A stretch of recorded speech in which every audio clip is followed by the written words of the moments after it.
아마존 열대우림은 지구상에서 가장 특별한 장소 중 하나입니다. 이곳은 다양한 야생동물의 서식지이며 존재하는 모든 종의 새를 포함하여 지구상의 생물 10명 중 1명이 이곳을 고향이라고 부릅니다. 가장 많이 연구된 생태계 중 하나임에도 불구하고 아마존의 대부분은 아직 탐사되지 않은 상태로 남아 있습니다. 매일 새롭고 놀라운 발견이 그 깊은 곳에서 이루어집니다. 우리는 이 빽빽한 밀림을 얼마나 잘 이해하고 있습니까? 우리는 정말로 그 안에 기이하고 신비한 주민들이 살고 있다는 것을 알고 있습니까? 번호 1. 하럭버트 페이스는 브라질 국경 근처의 페루 남부 아마존 지역에서 발견된 바위에 조각된 인물입니다. 사람의 얼굴처럼 보이는 이 인물은 그 신비한 기원과 의미로 인해 현지인뿐만 아니라 탐험가와 학자들의 관심을 끌었습니다. 조각된 얼굴은 정글의 외딴 지역에 위치하여 그 발견을 더욱 흥미롭게 만듭니다. 많은 사람들에게 이 이미지는 인간 또는 심지어 영적인 인물을 나타내는 것처럼 보이며 콜럼버스 이전 시대에 이 지역에 거주했던 고대 문명에 의해 만들어졌을 수 있음을 시사합니다. 그러나 누가 그것을 조각했는지 또는 어떤 문화가 그것을 만들었는지에 대한 결정적인 증거는 없습니다. 그 형상이 발견된 지역에 거주하는 토착 집단인 하라크부트, 하럭버트 족은 얼굴에 대한 그들만의 해석을 가지고 있다. 그들에게 하럭버트 페이스는 정글의 수호신의 현현이며 그들의 세계관과 깊이 연결된 영적 인물입니다. 하라크부트, 하럭버트 전통에서 자연의 정령과 조상은 그들의 일상생활에서 중요한 역할을 하며 얼굴은 조상과의 연결고리를 상징하는 것으로 여겨진다. 하라크부트족은 하라크부트 얼굴에 대한 영적 해석을 가지고 있지만 이 지역을 방문한 학자와 탐험가들은 다른 이론도 제시했다. 어떤 사람들은 그것이 의식의 일부로 조각되거나 이 지역의 고대 문명의 중요한 신이나 인물을 표현하기 위해 조각된 콜럼버스 이전 예술일 수 있다고 제안합니다. 그러나 구체적인 증거가 부족하기 때문에 그 기원에 대한 수수께끼는 풀리지 않은 상태로 남아 있습니다. 하럭버트 페이스는 원주민과 연구자 모두에게 수수께끼로 남아 있습니다. 뚫을 수 없는 정글로 둘러싸인 외딴 위치는 고고학 연구와 그에 대한 결정적인 해석을 어렵게 만들었습니다. 확실한 것은 이 얼굴이 하라크부트의 문화적, 정신적 유산에서 중요한 부분을 차지하고 있으며 토착민과 그들을 둘러싼 자연 사이의 깊은 유대감을 나타내는 상징으로 계속 남아있다는 것입니다. 결론적으로 하럭버트 페이스는 아마존 열대우림의 많은 신비 중 하나이며 토착민의 문화적, 정신적 풍요로움뿐만 아니라 아마존의 광대하고 탐험되지 않은 영토를 반영하는 수수께끼입니다. 얼굴의 기원은 불확실하지만 아마존 열대우림에 존재한다는 사실은 비밀로 가득 찬 이 지역을 탐험하는 사람들을 계속 매료시키고 있습니다. 번호 2. 육식식물인 아마존은 또한 세계에서 가장 놀라운 육식식물의 본거지입니다. 이 식물은 이 지역에만 국한된 것은 아니지만 니펜시즈, 투수식물, 및 드라서러, 금성의 장미와 같은 종은 아마존 열대우림의 여러 구석에서 발견되어 지역 식물의 독특한 측면을 만듭니다. 식충식물은 동물, 주로 곤충을 가두고 소화하는 능력이 있기 때문에 매력적이지만 개구리나 작은 포유류와 같은 더 큰 먹이도 잡을 수 있습니다. 니펜시즈는 구조의 모양으로 인해 투수식물로 알려진 식물입니다. 이 식물은 끈적한 액체로 채워진 일종의 투수 또는 컵을 형성하도록 변형된 잎을 가지고 있습니다. 식물이 주전자 가장자리에서 생산하는 꿀에 매료된 곤충은 그 속으로 들어가 미끄러운 액체에 갇히게 됩니다. 일단 안으로 들어가면 먹이는 도망칠 수 없고 결국 몸에서 영양분을 흡수하는 식물에 의해 소화됩니다. 가장 놀라운 것은 이 식물이 먹이를 유인하고 가두고 소화하기 위한 특수 메커니즘을 진화시켜 식물계에서 가장 뛰어난 적응 사례 중 하나가 되었다는 것입니다. 번호 3. 야노마 미족의 실종. 야노마 미족은 아마존에서 가장 잘 알려진 토착민 중 하나로 주로 브라질과 베네수엘라 사이의 국경 지역에 거주한다. 이 그룹은 고립되어 있고 그들을 둘러싼 자연과 밀접하게 연결된 전통적인 생활 방식으로 유명합니다. 그러나 야노마 미족을 둘러싼 미스터리가 있다. 아마존 열대우림의 특정 지역에 있는 그들의 마을 중 일부가 사라졌다는 것이다. 수십 년 동안 야노마미 마을 전체가 흔적도 없이 사라졌다는 이야기가 돌았다. 이러한 경우들 중 많은 경우 인근의 다른 부족들의 주민들은 이 마을의 주민들이 아무런 설명 없이 경운에 사로잡혔다거나 정글 속으로 사라졌다고 언급한다. 야노마 미족과 다른 토착 공동체에서 이러한 현상은 종종 영적 신화와 연결되어 있다. 영혼은 사람들을 사라지게 하거나 다른 세계로 데려가거나 단순히 죽음으로 인도하는 책임이 있다고 믿어집니다. 그 이야기에는 길 잃은 영혼들이 조상들의 영혼에 의해 옮겨져 마을이 텅 비었다는 이야기가 포함되어 있습니다. 이 미스터리는 또한 이러한 마을 중 일부가 접근하기 어려운 외딴 지역에 위치해 있어 논리적인 설명을 더욱 어렵게 만든다는 사실에 의해 증폭됩니다. 또한 최근 몇 년 동안 야노마 미족 공동체는 불법 금광, 삼림 벌채 진행, 무장 단체에 의한 폭력 사태 등 주요 외부 위협에 직면해 있다. 이러한 활동으로 인해 많은 야노마 미족은 두려움 때문이거나 생활 환경이 지속될 수 없게 되었기 때문에 마을을 떠날 수밖에 없었다. 그러나 여전히 수수께끼로 남아있는 것은 흔적도 없는 버려진 마을의 현상인데 일부 사람들은 이러한 현상을 물리적인 것을 넘어 영혼의 현현이나 정글 자체의 신비한 힘으로 해석합니다. 야노마미 마을의 소멸은 정착민의 도착으로 인한 외래 질병의 개입부터 토착민의 영적 신화와 관련된 가장 초자연적인 이야기에 이르기까지 다양한 이론과 함께 연구와 추측의 주제가 되어 왔습니다. 일부 마을은 탐험가나 연구자에 의해 마침내 발견되었지만 다른 마을은 마치 정글 자체가 그 존재를 주장한 것처럼 수수께끼로 남아 있습니다. 사라진 야노마미 마을에 대한 이 미스터리는 이 사람들이 땅과 그곳에 사는 영혼과 얼마나 깊이 연결되어 있는지, 그리고 자연, 문화 및 전설이 광활한 아마존 열대우림에 어떻게 얽혀 있는지 상기시켜줍니다. 번호 4. 비스트맨은 아마존의 일부 부족의 신화적 인물입니다. 그들은 초자연적인 힘을 주는 영적 의식 덕분에 제규어나 다른 고양이로 변신할 수 있는 인간으로 여겨집니다. 아야와스카와 같은 환각식물을 포함할 수 있는 이러한 의식을 통해 전사는 동물의 힘과 민첩성을 얻을 수 있습니다. 어떤 사람들은 이 이야기가 단지 무당의 환상일 뿐이라고 생각하지만 많은 토착 공동체에서 그들은 여전히 그들의 신화와 정글과의 영적 연결의 근본적인 부분입니다. 번호 5. 페르쿠스코의 북쪽 외곽에는 고도 3701m까지 솟아오른 거대한 복합단지인 색세이 와먼이 있습니다. 15세기의 사파 잉카 파차쿠텍, 세이퍼 잉커 퍼샤쿄텍과 그의 후계자들의 지도하에 지어진 색세이 와먼의 건축 업적은 선사시대 문명의 능력에 대한 질문을 계속 제기합니다. 이 구조물은 거대하고 마른 돌담으로 유명하며 모르타르가 없어도 완벽하게 맞도록 정밀하게 절단된 거대한 블록으로 구성되어 있습니다. 그 정밀도는 종이 한 장도 많은 돌 사이로 미끄러질 수 없을 정도입니다. 이 기술은 석조물에 대한 잉카의 고급 이해뿐만 아니라 이 지역을 자주 흔드는 지진 활동을 견딜 수 있는 큰 돌을 조작하는 능력을 강조합니다. 가장 큰 돌의 무게는 거의 200톤에 달하는 것으로 추정되며 당시에 사용할 수 있는 제한된 기술로 어떻게 운반되고 조각되었는지에 대한 의문은 여전히 남아 있습니다. 가파른 언덕에 있는 요새의 전략적 위치는 쿠스코 계곡의 위험 있는 전망을 제공하여 군사 거점으로 사용할 것을 제안합니다.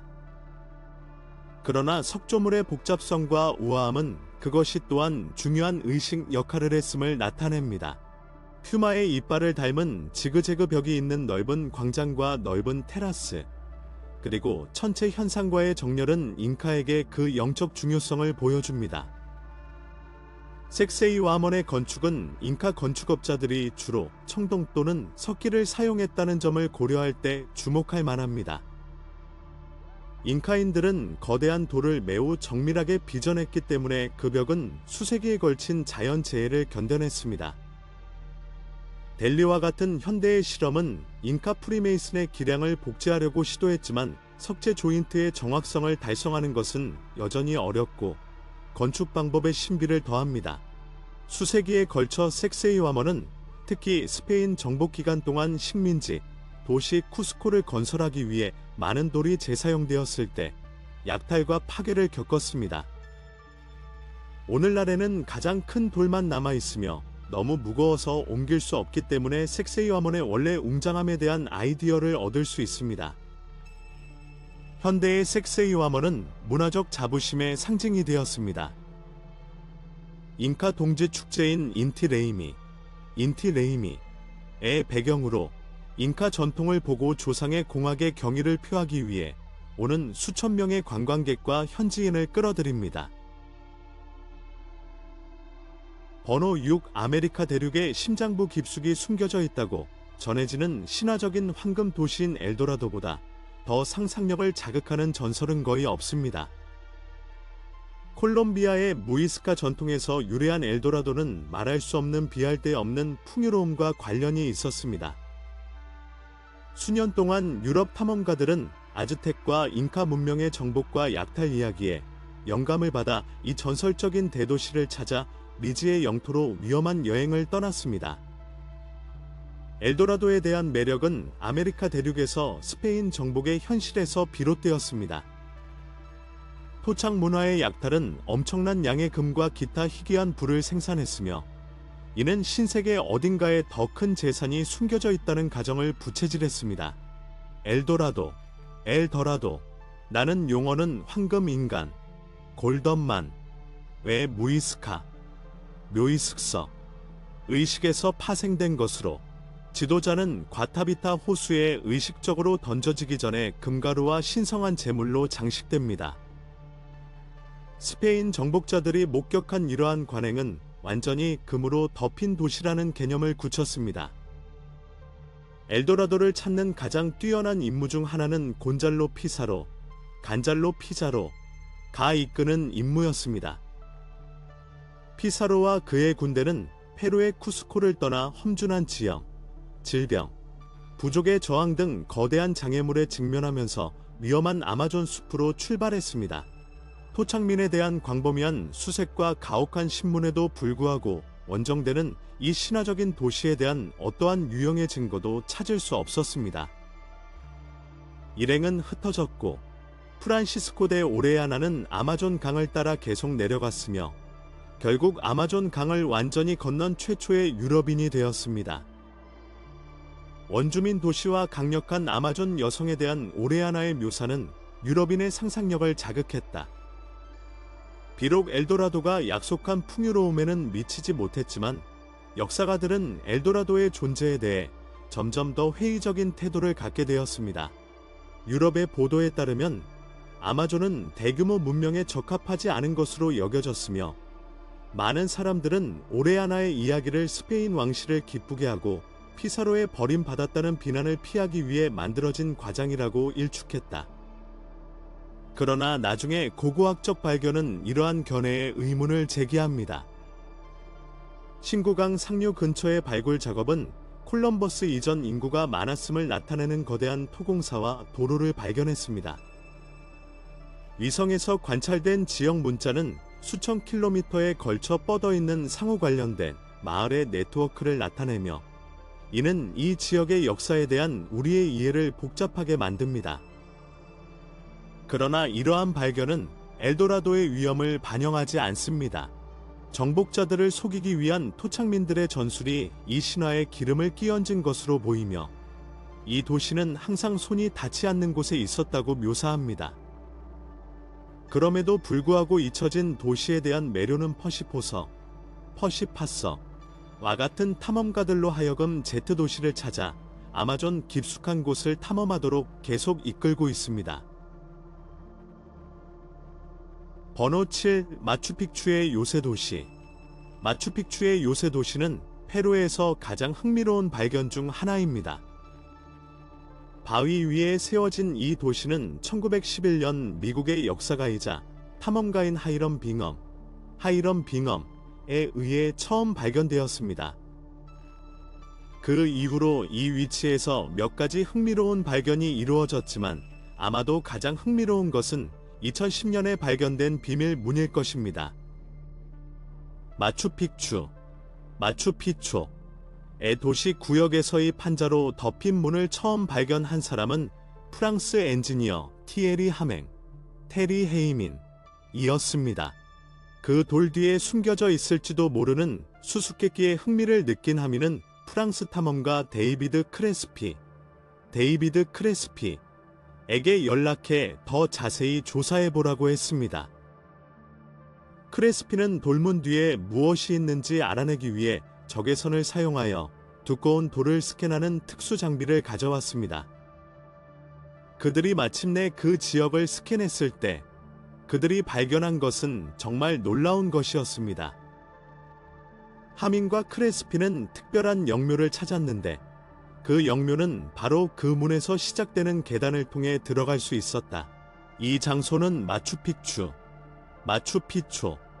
건설을 명령한 잉카 통치자인 퍼샤큐텍의 마지막 안식처로 여겨졌습니다.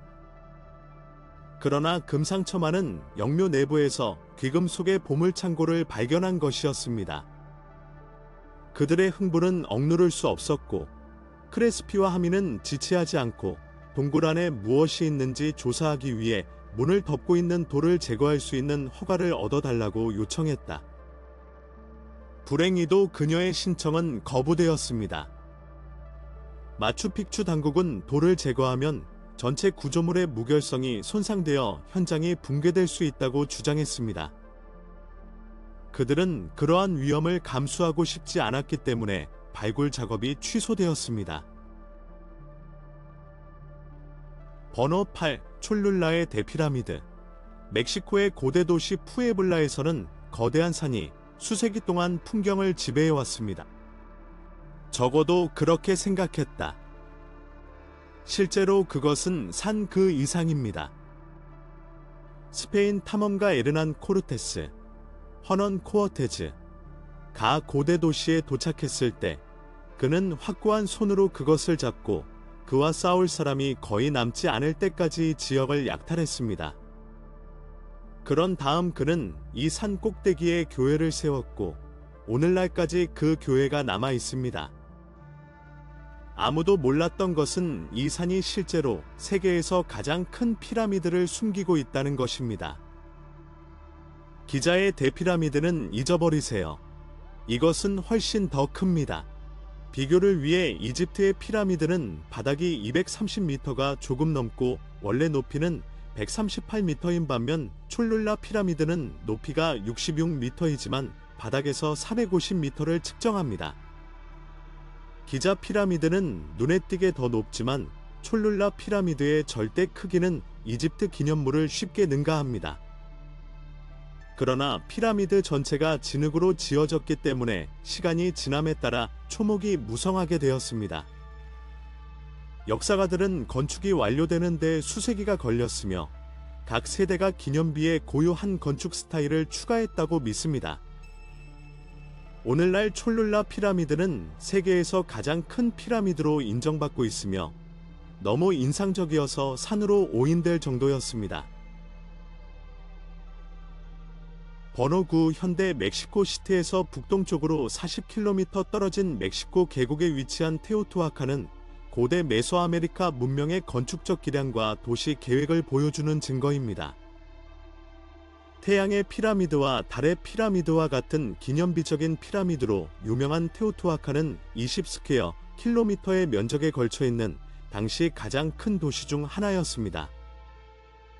테오티후아칸은 이 지역의 심장부였으며 무역, 특히 흑요석 도구를 통해 국경을 넘어 널리 영향을 미쳤으며 건축적, 예술적 혁신을 통해 문화적으로 영향을 미쳤습니다. 이 도시는 기원전 100년경에 세워졌으며 주요 기념물은 서기 250년경까지 계속 건설되었습니다. 그러나 서기 550년경에 이 도시는 심각한 파괴를 겪었고 535년에서 536년 사이에 극심한 기상 이변으로 인해 6세기와 7세기에 버려졌습니다. 테오티후아칸, 티어티후아칸의 도시 디자인은 피라미드를 포함한 주요 의식 및 행정 장소를 연결하는 죽은 자의 거리, 에버누 오브 더 데드를 중심으로 이루어졌습니다. 메소아메리카에서 가장 큰 피라미드 중 하나인 태양의 피라미드는 높이가 66m가 넘으며 금속 도구, 바퀴 또는 초안 동물을 사용하지 않고 300만 톤의 돌로 지어졌습니다. 테오티후아칸족이 사용한 건축 기술은 아직 완전히 이해되지 않았다. 피라미드는 경사면과 수직 패널이 번갈아 가며 있는 판자 구조를 가지고 있어 안정성과 놀라운 시각적 외관을 제공합니다. 내부적으로는 잔해, 어도비 벽돌 및 석회석고 층으로 지어졌으며 이 지역에서 흔히 볼 수 있는 지진을 견딜 수 있었습니다. 그 규모와 계획에도 불구하고 중앙 집중식 군주제에 대한 명확한 증거는 없으며 이는 왕실 도상학의 부족과 공동체의 종교적 상징주의의 우세에 의해 입증된 도시가 신권 또는 집단 국가였을 수 있음을 시사합니다. 테오티후아칸의 영향력은 메소아메리카 전역으로 퍼져나갔으며 이는 마야 땅과 걸프 연안과 같은 먼 곳에서 발견된 유물에 의해 입증되었습니다. 쇠퇴한 후 티어티후아칸은 신의 발상지로 간주된 아즈텍과 같은 후기 문명에 영향을 미쳤습니다. 오늘날 테오티후아칸은 유네스코 세계문화유산으로 지정되어 수백만 명의 방문객이 피라미드와 문화에 감탄하기 위해 끌어들입니다. 고고학적 연구에도 불구하고 테오티후아칸의 많은 측면은 쇠퇴의 이유와 주민들의 민족성을 포함하여 미스터리로 남아 있습니다.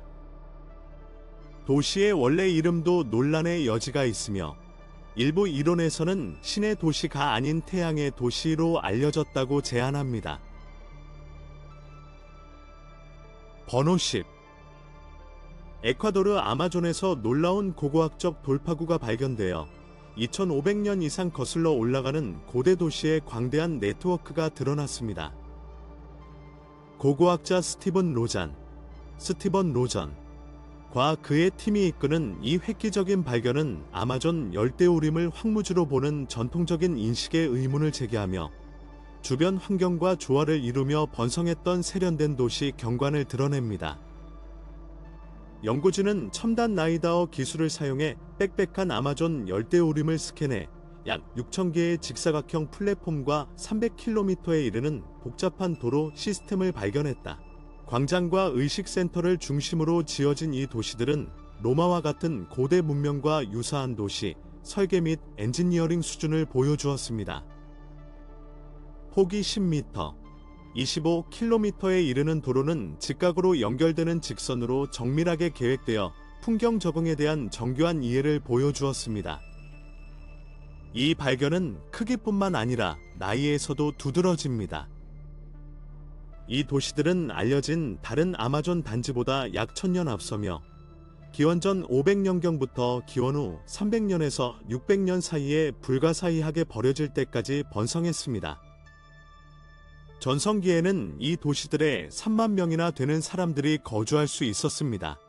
그곳에서 번성했던 문명은 우파노, 오페노, 문화에서 유래한 것으로 여겨지며 고도로 전문화되어 있었다. 그들은 혁신적인 농법을 사용하여 계단식 밭에서 옥수수, 고구마, 콩을 재배했습니다. 이러한 지속 가능한 토지 관리는 환경에 대한 깊은 지식을 반영하며 오늘날 이 지역의 토착 공동체에서 농업 기술을 보존하는 데 도움이 되었습니다. 이 발견은 고고학적 가치를 넘어 유럽인이 접촉하기 훨씬 전에 아마존에서 번성했던 선진 문명을 보여줌으로써 식민지, 시대의 역사, 서술의 의문을 제기합니다. 이는 수천 년 동안 아마존 지역을 형성한 토착 지식과 전통을 보존하고 이해해야 할 필요성을 강조합니다. 우파노 계곡에 대한 관심이 높아지면서 생태관광 및 보존 활동이 주목을 받고 있습니다. 우파노 강, 우뚝 솟은 절벽, 인접한 산가의 화산에 숨막히는 전경을 조망하는 이 계곡은 이 고대의 경이로움을 직접 보고 아마존 사람들의 살아있는 유산에 참여하고자 하는 여행자들에게 미래의 목적지로서 큰 잠재력을 보여줍니다.